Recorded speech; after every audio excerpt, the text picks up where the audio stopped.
Dear Kiara, here we are on the Red Sea in Egypt. I'm aware that you have a special connection with the dolphins. Could you share a little about it?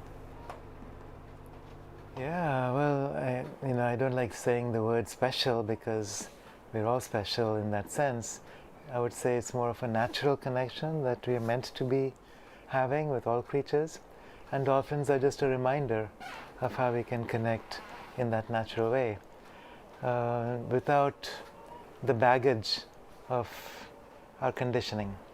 We are so tied into human identity. This is my story, this is my fear, this is my personality, this is who I think I am. And the dolphins are just being there.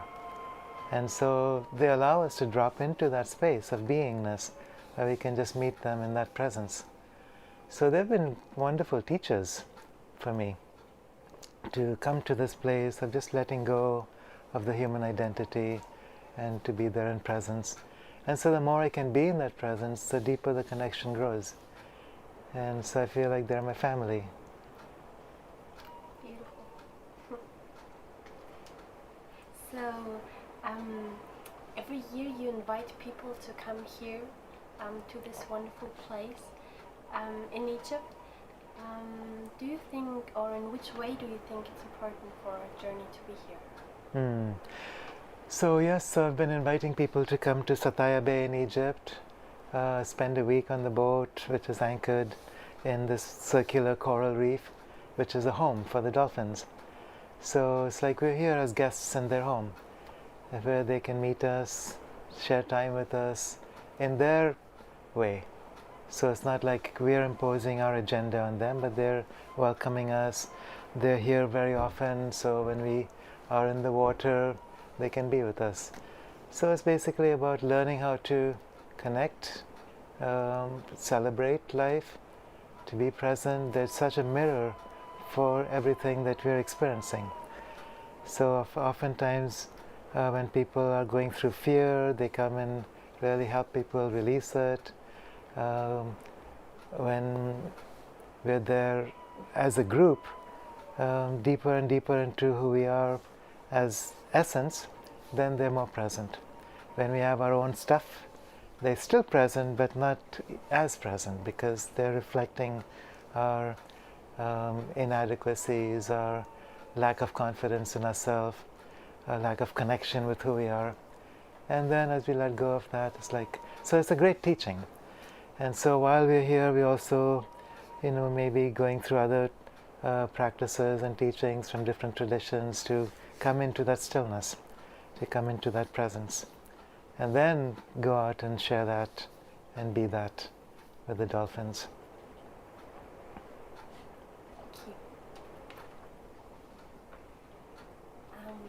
Thank you. If you want someone to know you, what would you tell them about yourself? What do I tell them about myself? That's a hard question because, I don't really feel like a person anymore. I feel like this is an empty sack. And, there's just whatever needs to come through, comes through, just like the dolphins. My first teachers in this were the whales. So being in the presence of this mother and baby whale, it's like all that human personality, that bag of bones that I call myself, simply disappeared. And then it's like I can feel the planetary being, the cosmic being that also merges with the personal self. So I would say that, who I am, what I am here for is to be in service to the earth, to Mother Earth as a planetary consciousness, to humanity and our evolution as a species, to celebrate this life because we've suffered too long out of our sense of inadequacy, out of not really recognizing our potential for who we are, what we could become. We've just been trapped in this little shadow world where we take ourselves so seriously in all the wrong ways. So I would see myself as someone who can be a guide for people in their wake-up journeys just by sharing presence. And there's so many tools that we can use, like from the Inca tradition, the Ilahinur, the Advaita, the Egyptian, the Peruvian, the Tibetan tradition, which is all about merging the body into light and working with divine consciousness, working with these galactic waves that are coming through now to awaken us. This is part of how Gaia is evolving herself. So as we can use these tools and reconnect with Gaia's consciousness, then we can all awaken. So that's been my passion, my journey, my commitment to life, to people, to humanity, to Mother Earth. So, what do you love about life? The mystery that forces us to become who we are. That breaks up the illusions of who we are not, and then as we are able to enter into the flow, then it's joyful. We're always in the right place at the right time with the right people, and things move very easily and fluidly, effortlessly. So I love being in that flow. I love allowing that flow to happen around me. I love being on a planet where I feel connected from that flow. There's an interconnectedness of all life, all species. And this is Gaia's gift to us, if we can surrender to her. And when we are in resistance, then it doesn't happen. And our resistance comes from our fears, it comes from our attachments to things, or the way things should be. So, this is all a teaching about returning to the flow. And that's what I love about this life, that is so easy. It doesn't have to be difficult. There's this old tradition of no pain, no gain. It's like things have to be difficult in order to be worthy, in order for you to be worthy. And I think that's an old idea. Its time has gone. And so if we can truly celebrate with the cycles of life, with nature, with Gaia, it's easy, it's effortless. So it's not always, or maybe I should rephrase that, maybe it's not so easy, but it's simple. It's not so easy because of our conditioning, because we think it should be hard, but it's simple in the sense that this is the way that life is organized.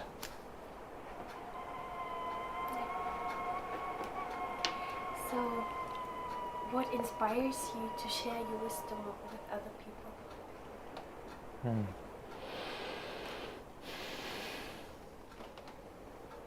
Well, I remember when I was young, a poem I wrote when I was 7, just the words that I remember: where God and nature and mankind meet, there I journey with tired feet, to create a world as best I can, where man lives with nature and God lives with man. So it's kind of the vision I've carried. It's like an inspiration that I've always felt. I come from a family of naturalists. I always had this very close connection with nature, and I spent a lot of time also with Native American people who had a living relationship with the earth, and so that inspires me to reconnect with earth as a being, not just as something under our feet that we can use and abuse. That's something we can actually communicate with and enter into a relationship with. A relationship based on respect and love and compassion and empowerment and beauty and joy. So, recently you wrote 2 books and the third one is in progress. So, what do you want to share with those books to the people? Well, these last 2 books are about a manual for evolution. So Gaia Luminous is basically about the a long-term historical perspective of who we are, why we're here, but also a cosmic perspective. So we're looking at galactic cycles. There's a 12,000 year cycle, there's 24,000 year cycles, there's older cycles. And as we enter into these phases where evolution is accelerated, a lot of things can happen. And we are in that phase now. So there's a galactic wave that's coming through, which is very powerful, which is changing our consciousness, is changing the physical realities here on the earth. Climate changes are a part of that. Increase in natural activities like earthquakes, volcanoes. All this is part of a natural cycle. And what's also happening with this is that there's biological changes going on. These biological changes, when they're allied with Gaia, can be evolutionary. So there's new species emerging, old species dying out. The human species is going through a massive change. And as that happens, we can evolve into the full potential of who we are in a way that we haven't hardly begun to imagine. So that's what this first book is about, the full spectrum, based on history, based on science, based on mythology, based on metaphysics, based on futurism, systems theory. The second book, Homo Luminous, is a practical guide. So looking at practices from the Inca tradition, which are about aligning with worlds beyond what they call the middle world. So connecting with the upper world, the lower world, merging that with the world of the rational mind and the physical senses, so we can actually effortlessly become more open to the forces of life. And other practices like Ilahinur, practices from the Advaita traditions, Egyptian traditions, and so on. So this is like a companion to Gaia Luminous, in that here's the vision of what we can become, and then here's the practices to become that. In the old days, there were these mystery schools where people would go through these very sometimes painful and difficult tasks and initiations. We don't have to make it so difficult anymore, but we still require guidance, we still require a path with a heart that can carry us and connect us. So that's what these two books are about. The one I'm working on right now is called Isa, Son of the Sun. And this is the life of Jesus from an Eastern perspective. So there's a whole history of Jesus that very few people are aware of. This comes from manuscripts and writings from the old traditions of ancient India, the early Christian church, the Buddhist, Hindu writings, the histories of the kings of Kashmir, and so on. So it's like a completely different version of a story that has shaped our history, shaped our consciousness in many ways, but a history that empowers people rather than suppresses us, that gives us new possibilities rather than making one person into someone more special than anyone else. And basically the message was that same things I do, we can all do. We are all in this evolutionary journey, because his teachers came from a tradition where they recognized the divinity within himself. And so that's what he was teaching his disciples, except they couldn't always get it based on that particular culture. So this book is basically about, it's a novel, but it's about inspiring that same possibility and guiding people through their own fears to receive themselves more deeply. And the world's changing. Which is your vision about this new earth? I think it's going to be a glorious new world. Not because I think it's that great right now from an external perspective, we're going through so much chaos and crisis and fear and terror on so many levels. But at the same time, I also trust that there's a guiding force that has to do with the consciousness of Mother Earth, who is this vast, beautiful, highly intelligent being who's shaping evolution and who's giving us a chance to grow. The human species is not finished yet. We're not complete yet. There's a lot more to go. And there's a cycle coming, and it has to do with this incoming galactic wave, where there's going to be a forced evolution. So in the sense that our DNA is going through a tremendous shift. So just like a caterpillar goes through the cocooning phase, becomes a butterfly, so is our human species going through this cocooning right now. And as we enter into that human butterfly phase, we become caretakers of the earth rather than dominators. We become part of Gaia rather than, those who think themselves as separate from the earth and thinking we have the right to use the earth in ways that don't really serve other species. So I think it's going to be a different world than we know now. The human species is going to be a different species than we are aware of now. Our consciousness will be much vaster. Our senses will be much more open. We'll be in touch with subtle bodies that open us up to new possibilities, to different levels of the mind, to different levels of consciousness that we're just beginning to glimpse. And not just for a few special people, but for all of us. And not just for humans, but for all beings. So imagine a world where, this is normal. So a Gaia's garden, where all beings have a place. Thank you very much. You're welcome very much.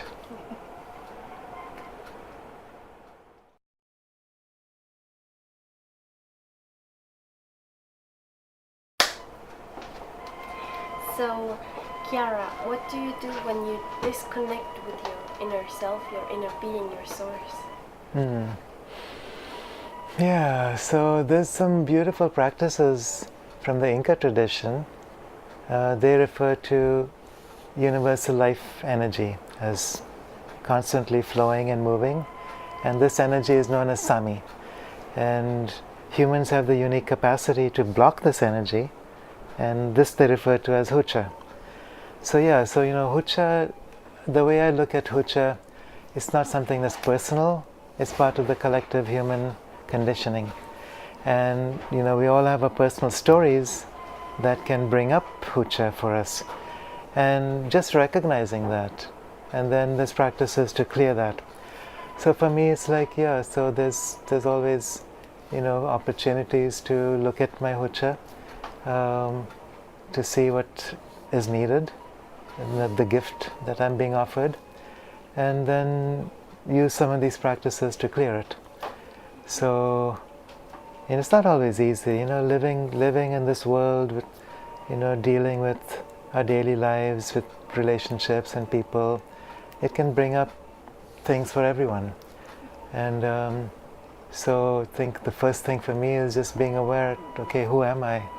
Am I just the personal self who reacts to life, reacts to people, gets hurt because it disturbs my own sense of who I am? Or is it something beyond that which is infinite and eternal and love? So it's a reminder to myself, okay, if I can realign with that universal self, then somehow that begins to release the human conditioning. And then the practice is to release the Hucha from the personal self, from the cells of the body. But it's a process. It's never done. And I think as long as we're in human bodies at this stage of our evolution, it's going to happen more. It's like all of us have to face that. But it's also an exciting journey. And I think it's like the recognition that as I go through my own journey of confronting these shadow worlds, I'm also part of a collective journey. And so we're all supporting each other in this. So one of the biggest aspects of this for me is to have people in my life who can support each other, who can honor each other by speaking their truth, by listening to each other, by being able to hold each other no matter what is happening. Not taking it seriously, but also giving it the honor that a human journey deserves.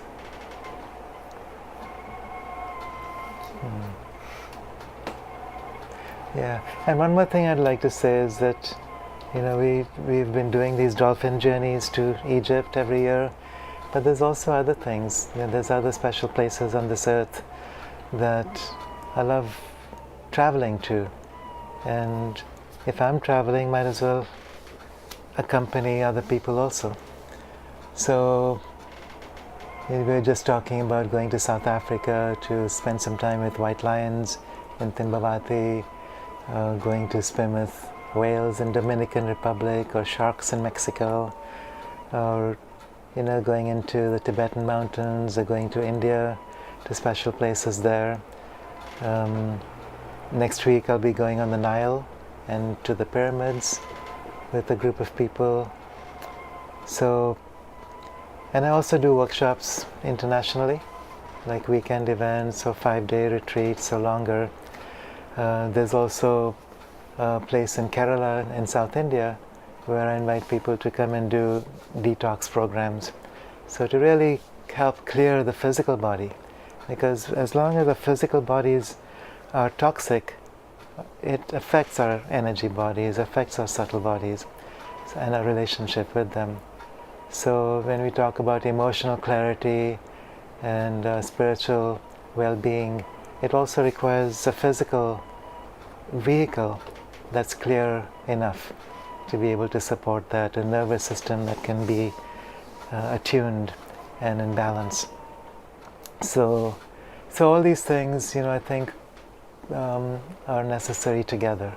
So you cannot have just the spiritual or just the psychological or just the physical. Somehow all of them need to be fine-tuned to respond to each other. So I'm in the process of exploring new things all the time. So it's fun, it's joyful to share that with people and to learn from people and to travel to places where there's new adventures possible. I feel like that's why we're here on this earth, to find ourselves and to have an adventure.